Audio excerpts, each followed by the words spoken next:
speaker is Alistair Davey from NSO. Alistair Davey graduated from University College London a very long time ago with a degree in astronomy and a PhD in atomic physics. Since then, he has worked at the Mullard Space Science Laboratory, Montana State, SWIRI, Harvard-Smithsonian Center for Astrophysics, and now the National Solar Observatory. He has alternated managing cyber infrastructure for research groups with the occasional science publication. He is one of the principal architects of the Virtual Solar Observatory and also the person you complain to when the Solar Physics Division website has not been updated. Today, he works as the data center scientist for the Daniel K. Inouye Solar Telescope, where he is responsible for many things, including the quality of the data that will soon be coming from DKIST. Today, Alistair will be speaking on cyber infrastructure for a next generation ground-based solar telescope. To Alistair now. Thank you. So today I'm going to talk a little bit about cyber infrastructure for DKIST. It's going to be a little bit on the science light side, but I hope that when I talk about will whet your appetite for the science that is to come from DKIST. I put a lot of words actually in the talk. Hopefully most of them I'm not actually going to say, but I'm more than happy to give this talk to anybody who wants it. So if there's more things that you can read actually in it than I will actually talk about. So the data center over at DKIST is obviously not just me, but a whole bunch of people, including, of course, our instrument partners, without whom there would be no data center. And of course, I will highlight, because I'm giving an HAO talk, the VISP instrument that was built by HAO. I'll give people a quick reminder about DKIST. DKIST has been built now, officially construction finished November the 20th last year. It's built on Haleakala on Maui. It's a 4-meter aperture, all reflecting off-axis Gregorian design, with lots of mirrors between the sun and instrument, but no fringes, because Dave Harrington, the polarization engineer, says there won't be any, which we hope. It features integrated adaptive optics and very low scattered light. It includes a coronagraph in the near infrared. Has some really cool features, one of which struck me the most when I was first learning about DKIST is the ability to actually clean and wash the primary mirror in situ. DKIST is designed to do high precision polarimetry, features 5 facility class instruments, a site that has excellent seeing and great coronal skies. And it also features about 7 miles of cooling pipe and $1 million electricity bill per year. So just in case people are wondering where DKIST is, here's a picture from the top of Haleakala. And I suspect some of you may recognize that notable observatory next to it called MEES. So I did say in the sort of like abstract that I sent that I would talk about cyber infrastructure and what I mean by cyber infrastructure. I think too often people tend to think of the infrastructure as really being the hardware, or maybe the hardware and the software, whereas I tend to take a broader view of what the infrastructure is, and that is that this infrastructure includes everything from the scientists whose requirements the data center, especially DKIST, is to serve, through the technical requirements, the people who are actually building the infrastructure as well. It does include, of course, hardware and software, but then the data and metadata, the curation of the data, the calibration of the data, which is one of the charges of the DKIST data center, provenance, which is something that you'll hear mentioned more than once during this talk. It includes data projects, it includes new data formats to enable people to do more with DKIST data more easily, and includes things like the distribution and the user software, which we'll provide, which again, will hopefully help people, not just those used to doing or working with ground-based solar data, to actually use DKIST data. So DKIST obviously has some very specific challenges. the data center provides the crucial link between the acquisition of the science data frames from and associated metadata at the telescope and achieving DKIST scientific goals. To achieve those goals, we need to do things like curate the data. DKIST is expected to take about 3 petabytes of raw data a year and create calibrated products of roughly similar volume. And this data needs to be curated over the lifetime of the observatory, which is approximately 44 years. There is a lot of complexity or a lot of capability with the various instruments that are on the CUDE platform at DKIST, but with that, flexibility comes a lot of complexity with the different types of data that can be created and the different modes that these instruments can operate in, and that obviously provides great calibration challenges which the data center has to meet. Speaking of calibration, in a lot of cases with a lot of other ground-based solar, especially ground-based solar facilities, the data that it used to be that the data was taken, handed to the PI, and then the PI would go off and do whatever they needed to do to calibrate the data in order to get to doing their science. Well, the data center is going to actually provide calibrated level 1 data to the community. Obviously, with the data volumes we have, we need to do this with automated calibration pipelines. And implementing these pipelines that hopefully will remove the telescope, instrumental, and some atmospheric seeing effects constitutes a significant challenge. But again, doing this is necessary to enable the full scientific possibilities from DKIST. We also are placing considerable effort on provenance and directing this towards ensuring that the quality of the calibrated data that we produce, including recording all of that provenance, recording all of the provenance in the calibrated data is there, including versioning of the software, any constants that go into it, anything that we do with the data, everything is recorded. And it's done in such a way that we can go back and we can rerun at any point using any of the versions of the calibration code that we have used in order to regenerate the data from a particular previous time and compare it to, say, our current efforts in calibrating the data. To enable people to be able to use the data in the best possible way, we have user tools which enable open, searchable, augmented access to both data and the metadata. We're using a new scientific data format called ASDIF, which we'll talk about later. And together with the user tools, which we have taken the step of writing in Python, we will enable people to access all the metadata from all the observations within a given data set without ever actually having to download the data. I know from my VSO work that getting hands-on metadata is something that people have been requesting, especially for, say, something like AIA data. If we give people the metadata, we enable them to be able to do any of the kinds of searches they may want to do that we couldn't necessarily code up in a web interface, for example. And also, because we're dealing with large volumes of data, distributing that requires efficient and reliable means of doing so. And this has required new technologies such as the grid FTP solution provided by Globus, which I'll talk about a little bit more. So I'm just going to go through some of the points I made and sort of talk about them in a little bit more detail. Data curation. The main purpose of us curating the data is to ensure that the data is safely stored and that we can reliably retrieve it for research at any point, either for verifying the calibrations that we've done, or in the case of when we decide we need to recalibrate the data. Curation basically includes all the processes needed for management and maintenance of the data throughout its life cycle. And because obviously we're dealing with very large data volumes, all of this has to be streamlined and automated.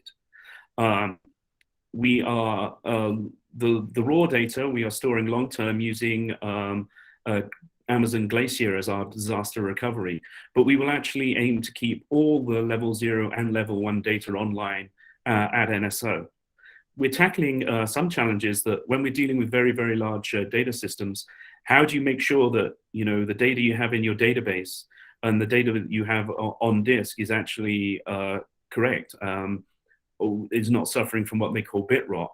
And there are a number of ways to do this, but when you're dealing with very large amounts of data, this becomes a really big challenge. And also, in curating the data, remembering we need to remember that provenance, fully capturing everything that happens to the data along the way, is also part of the curation, and it will be necessary for our calibration verifications. Just to highlight the instrument complexity, here's a diagram of the CUDE table showing all of the various instruments. There are the 5 primary instruments that will eventually be on the CUDE table. 4 of the 5 are there currently, and also the wavefront correction system. Here's an idea just for scale. That human being is meant to be about 6 feet tall, but you can see that this is a huge observing platform. And just to give you some idea of how the light from DKIST splits up to be divided to the instruments, and some idea of why we actually need a 4-meter telescope in order to make sure all of the instruments get the photons they need. So one of the biggest challenges for the data center is this idea of producing calibrated data that is close to something that the scientists can use to do science. So we are responsible for calibrating the raw data received from the telescope and turning that into this level 1 data. We have basically divided the data up into what we call data sets, where a data set is roughly defined by an instrument, a broad wavelength, or a similar set of instrument parameters. One example of this might be, for example, an experiment that uses VBI with observations in calcium 2K and H beta, and DLNS with observations in iron 14 and in the 2 iron 14 lines. That would result in 4 data sets that might be part of PI's experiment. When we calibrate this, we create these data sets, or each data set will be created, will contain a set of FITS4 compliant FITS files with the image data and attached headers, provided 1 calibrated frame per FITS file. Each data set consists of all of these calibrated FITS files. It also contains a quality report, which will give, which people can download before they actually download the data, so that they can get some idea of the quality of the data set they're looking at. If, for example, people are only interested in data with exceptional seeing, they could easily look at the quality report and find those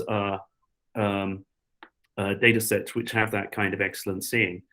Also, within the within 1 calibrated data set will be a browse movie, which will give you some idea of what is actually contained in the data set. And this ASDIF file that I mentioned earlier, which contains all of the headers from all of the FITS frames that can be used with the DKIST user tools to enable more granular data discovery. We have, in our sort of search to try and find the best ways to do things, we've looked at a lot of code that's actually being used, not necessarily in astrophysics or even in solar physics. But for example, the calibration pipelines use Apache Airflow. Apache Airflow is basically a platform to programmatically author and schedule and monitor workflows. And it was actually started at Airbnb as a solution to manage that company's increasingly complex workflows. And so the data center uses Airflow to author these workflows, effectively these calibration pipelines, as a set of tasks. And the Airflow scheduler executes these tasks can execute these tasks on an array of different machines or different processes, while following all the dependencies that may be necessary.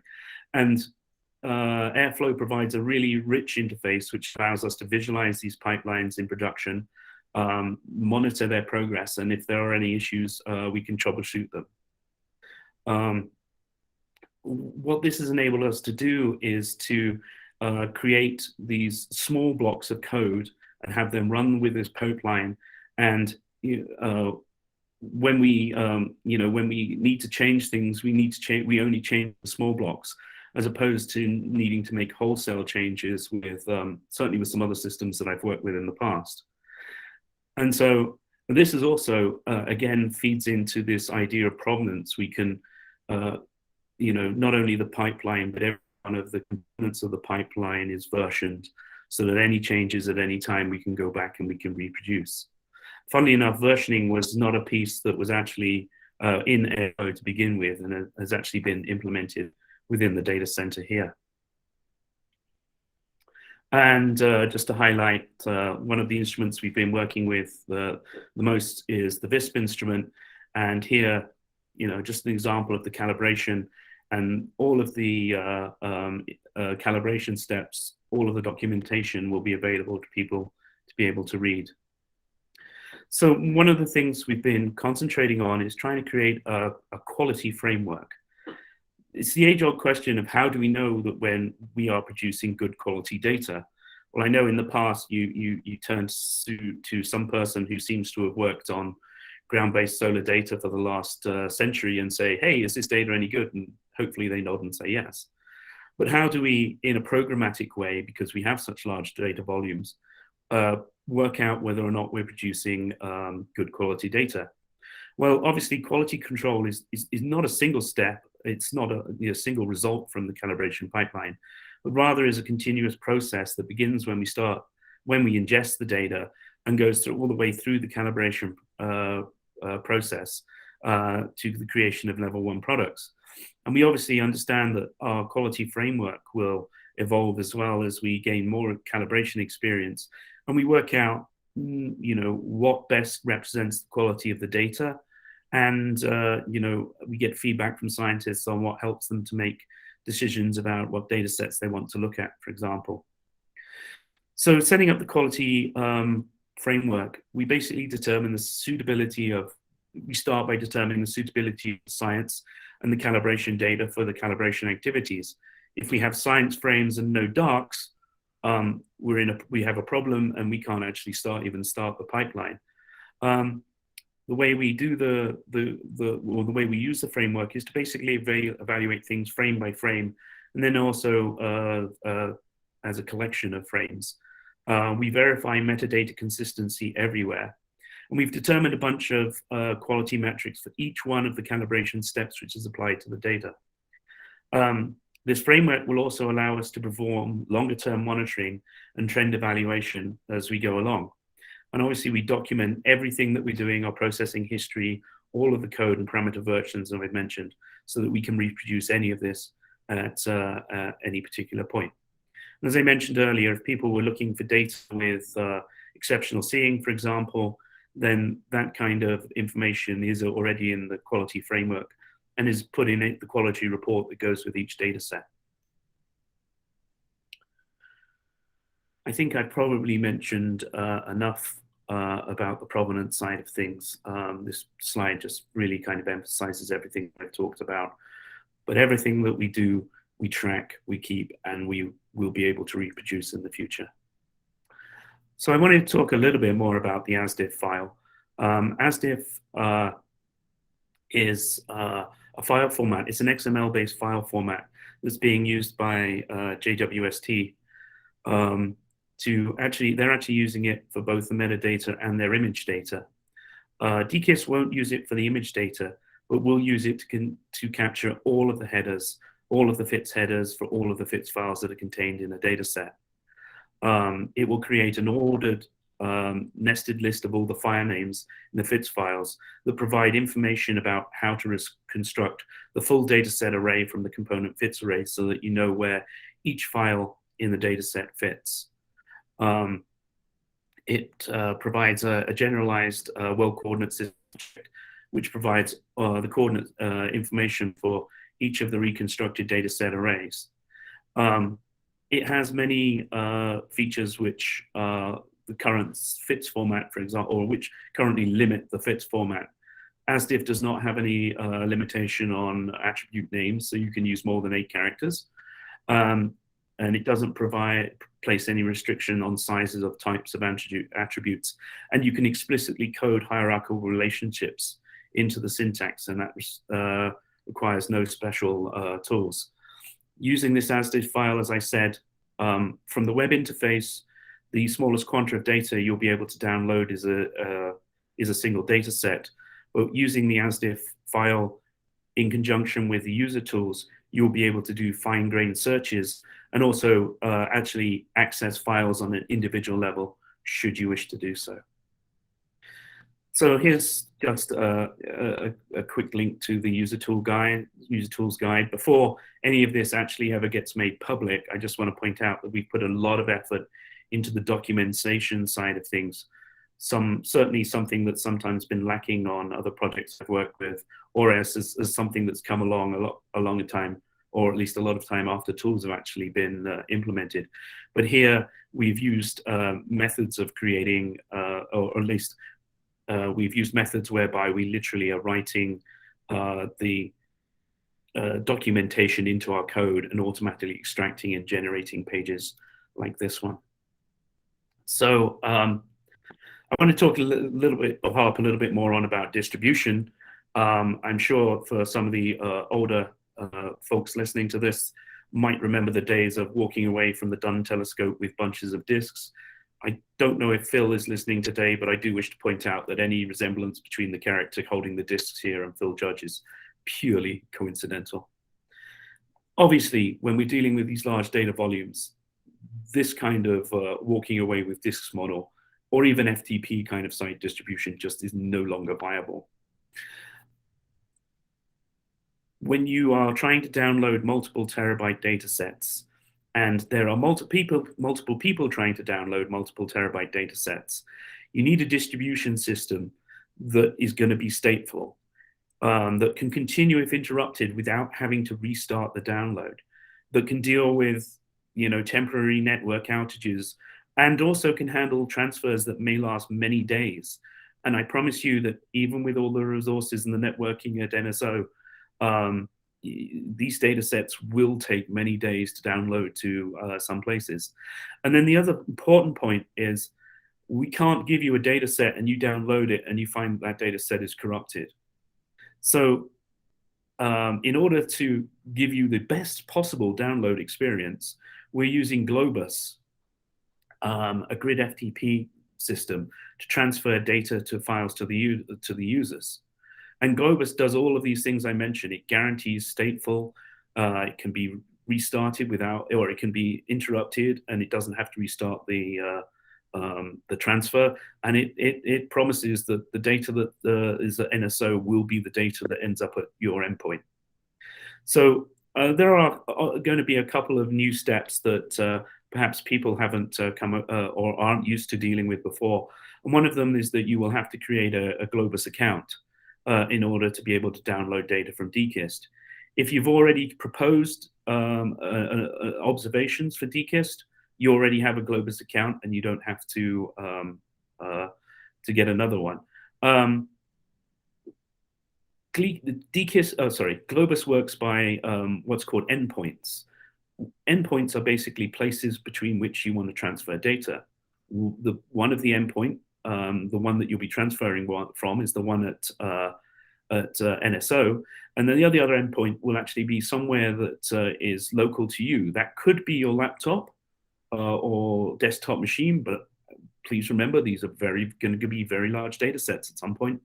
Or it could be a resource that's provided to you by your university, for example. And of course, there's lots of documentation available on how you interact with Globus and how you download the data, as we expect that it will be new to most solar physicists at least.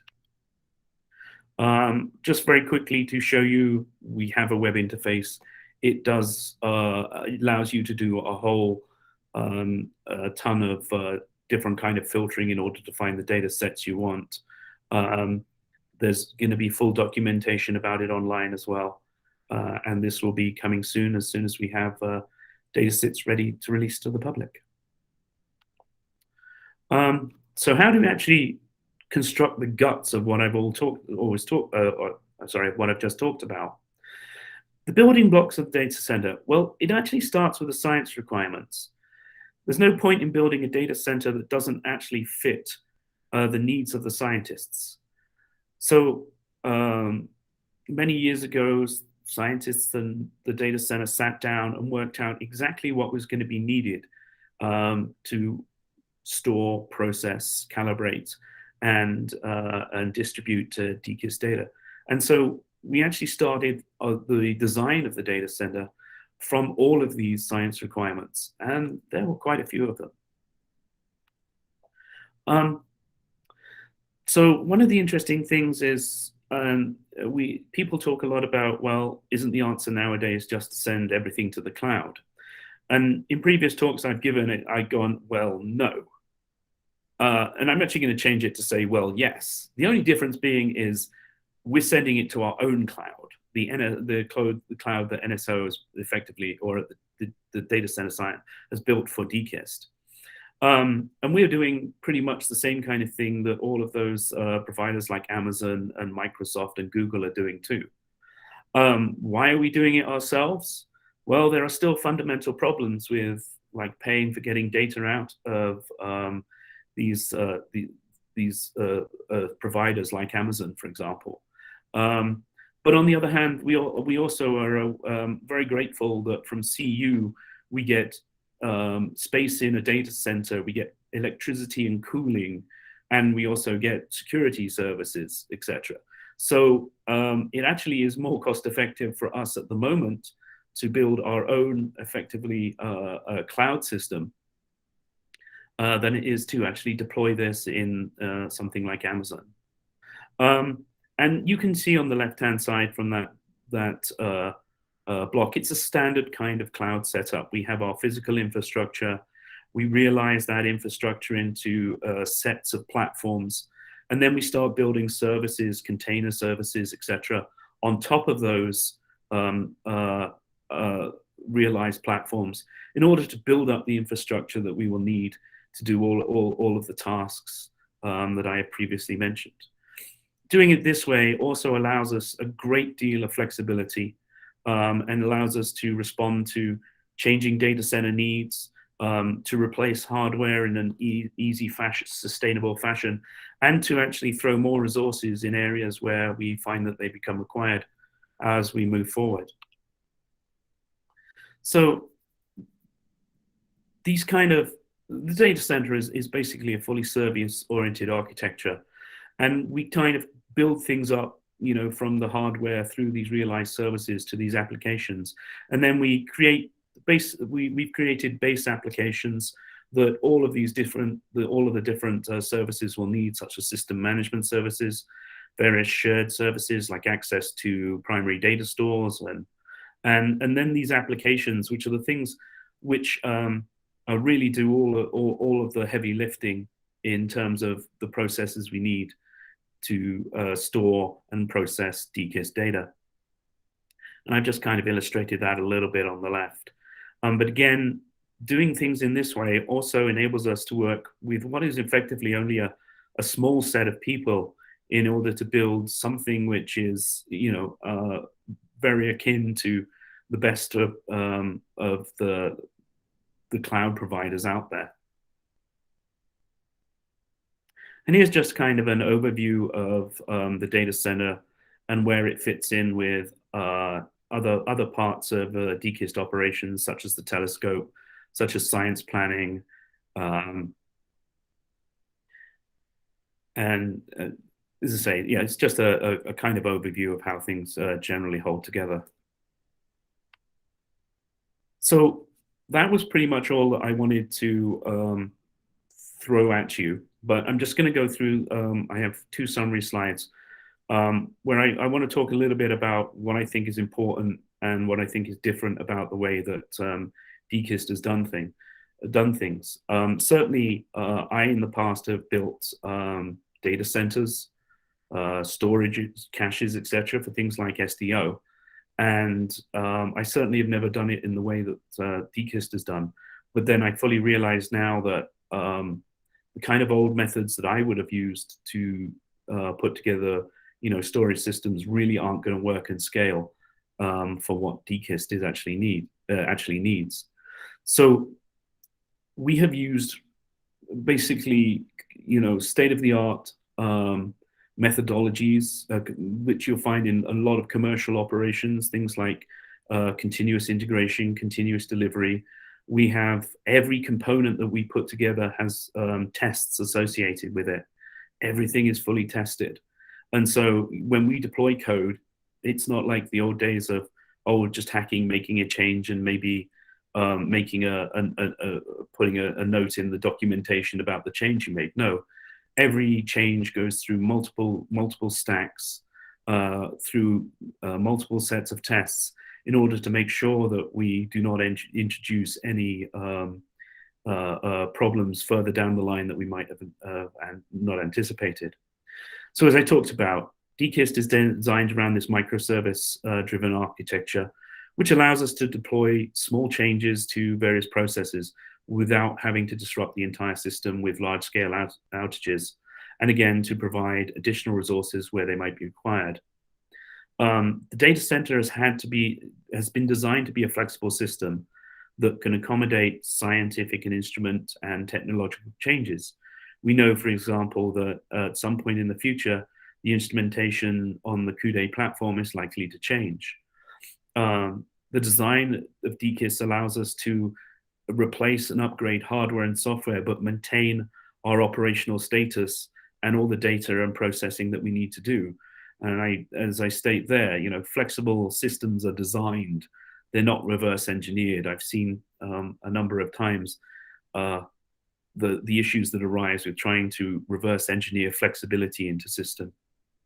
As I mentioned, we've been using continuous integration, continuous delivery methodologies, and with a very, very strong focus on testing. And this has actually allowed, as I said, what is effectively a small team of the data center to create the data center capable of dealing with everything that DKIST is going to be able to throw at it, and more importantly, deliver quality scientific products to the community. I hope people understand that nowadays we're getting beyond the realm of scientists building data centers as opposed to data center professionals. We've seen the results of scientists probably doing things they shouldn't have been doing in the past, and hopefully we're getting beyond that now. There's been a real strong focus on providing data quality and provenance, as we are moving away from the old idea of, you get the raw data and you do all the calibration yourselves. We want people to be able to trust the data that we're providing to them, the calibrated data. But we know there are a lot of complexity involved with ground-based data, especially. And so we're trying our best to demonstrate that we are providing quality data to people. We're also trying to give people, because of the large data volumes involved, tools that they may not have had in the past to discover what data sets they actually want to actually make choices about what data sets they actually want to download before they ever get to downloading it. And we're very conscious of the fact that we want to make DKIST data available to a wider community than has previously used ground-based solar physics data. And in order to do that, we have to provide tools that make it easy for them to do so. And as I say, we are using a cloud solution, but it's our own. It's basically our own private cloud. And at the moment, it's still not economic for us to do something like move to one of the major cloud providers. And we're also conscious of the fact that downloading the data and the large data volumes involved, especially if people start to want to use the data beyond I'm the PI of this proposal, I got 20 data sets, let me just download those data sets. But if people are coming along and wanting very large scale scientific investigations that span multiple observations, you can imagine how many times that DKIST is going to look at a sunspot over the next 40 years. If people want to start to do the kind of large scale investigations using multiple observations, then it's going to be something where we probably need to be bringing the compute to the data in order to enable people to do those kind of that kind of research. And those so those are some of the things we're already starting to think about now, even though we're not close to doing them yet. And I'll just give you one quick update. DKIST was due to start taking data first in December, but didn't manage to do it then because of tropical storm or something that hit Hawaii. But we started in beginning of February, end of January, beginning of February, and we're now into a second campaign of where we are actually taking data. We have started calibrating that data and running things through our pipelines and figuring out what we've done right and what we've done wrong. And hopefully we will start to be able to deliver data to PIs with shortly. We're done the first couple of rounds of processing. We're eliminating most of the obvious issues we have with the data, and hopefully soon we'll be able to start deliver data to the community. Thank you. Thank you, Alistair. It's a very nice talk. Now we will have questions from the audience. Either you raise your hand or just unmute yourself and ask the question.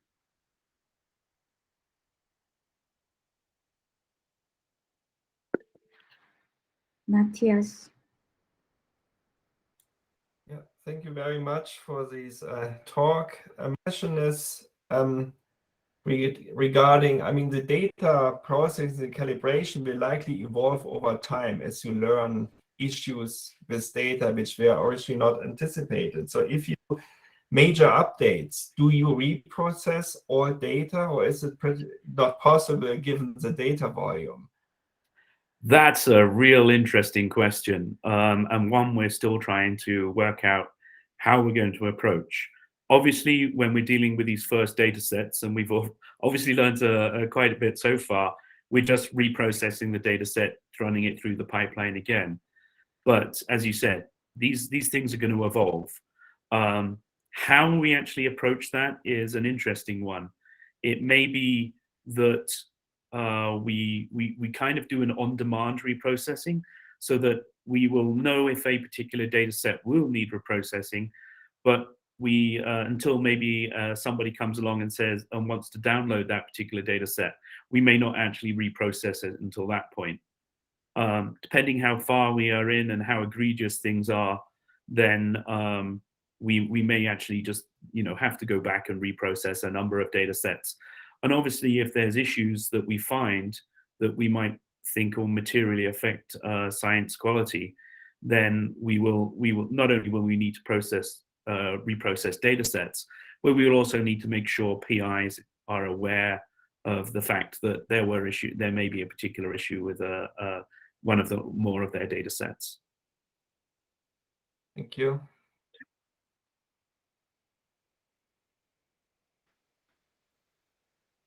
I don't see any raised. Any other questions? Please unmute yourself and ask the question. Kevin. Hi, Alistair. Nice. Thank you. Nice to see all that laid out.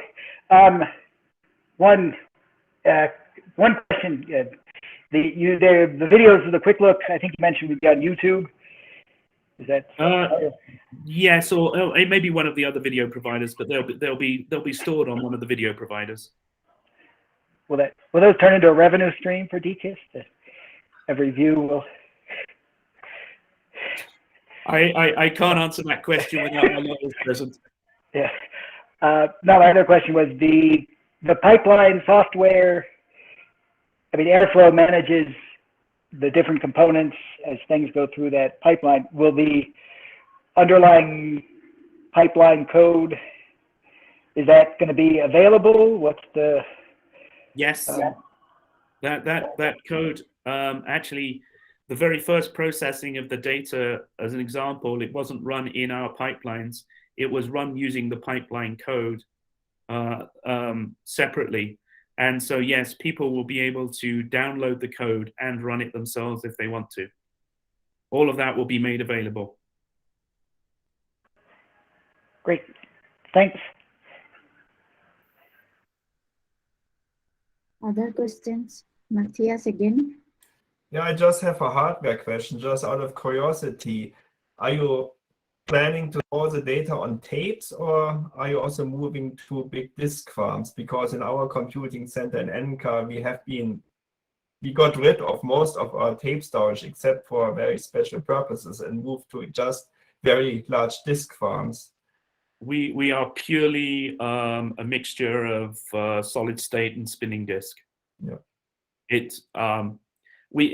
Funnily enough, I think I just scroll back up to the very top of my presentation. Here in the open source, we actually had, this is an old diagram, we actually had a Black Pearl, which was a tape system. And in the original design, we were going to use tape maybe as an archival media or as an additional storage. But in the end, it worked out to not be economic for in the case of, we needed to store a copy of this somewhere in case Boulder gets hit by a meteor or something. And, so we then went to something like Glacier. And then we just found that with the cost of disk nowadays, it doesn't make any sense.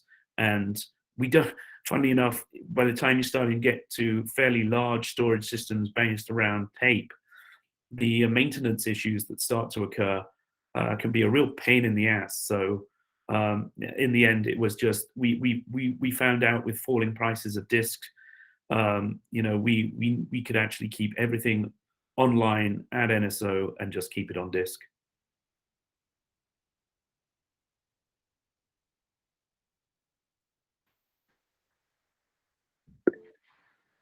Phil? Uh-oh. Thanks, Alistair. That was very interesting and informative. I actually was quite flattered by the analogy with the chap in the picture there. I thought he looked pretty good to me. So anyway. I need to put a hat on him, Phil. Anyway, you mentioned near the beginning that the ground-based gives you challenges that perhaps some of the people online that mostly use space-based are not quite familiar with, but they're going to be fairly soon. So for me, that encapsulates a lot of interesting things for metadata. For instance, how big is did the AO lock work? Does the AO system, was it working well? That's obvious. How big is the isoplanetic patch before it was in there? How big is it on the way out of it? All kinds of questions like that, and telluric line absorption, especially in the infrared, things like this. So I just have a rather general question, but do you anticipate having to catch up if you're caught out with, I don't know, rapidly changing water vapor? I don't know what it would be, but these atmospheric effects can be really detrimental. And I'm just wondering to what extent, you guys have been able to, you think you've been able to anticipate what you might be seeing here, especially with such tiny pixels. Yeah. I think, to be honest, a lot of that is still on our to find out list. A lot of effort has been put into the design of the telescope in order to minimize any effects that might come from, the telescope and the instrumentation. And obviously we have the AO stuff. But I think some of the other effects that you're talking about are things that we really won't have a good handle on until we've actually started looking at a fair amount of data.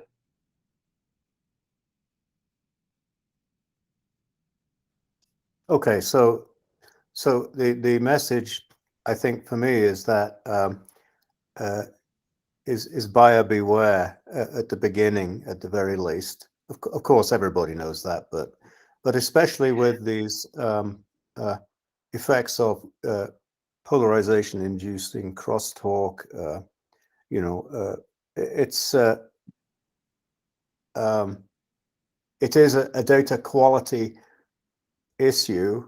And that leads me to another question. Is it may not be important, but to what extent do you anticipate any sort of throwing away of data based upon it's just filling up space, but there's no scientific information in it? Is that something that will be culled if you have you set up in the morning, you get your observations going, and the seeing is 5 arc seconds or something, you know?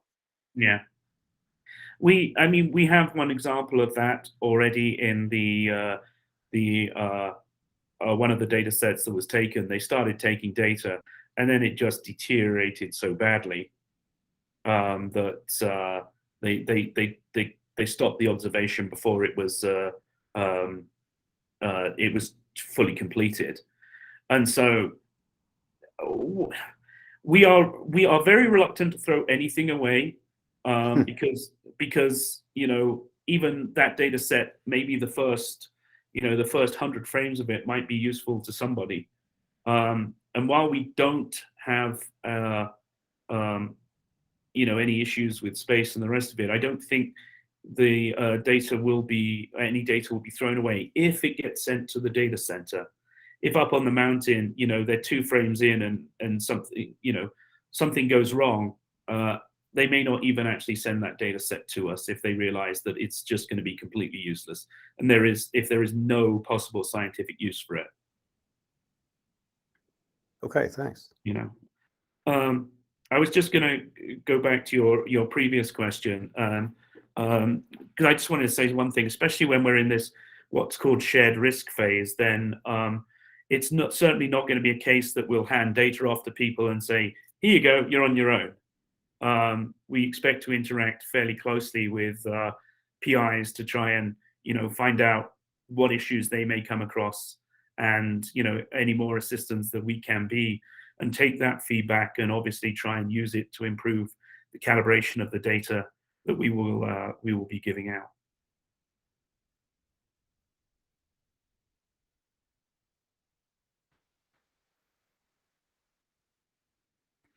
Other questions?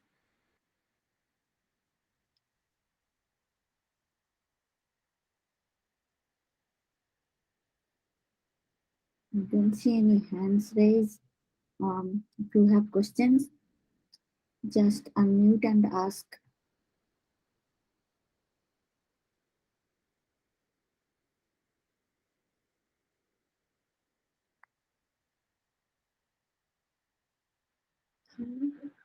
Looks like we not have any more questions.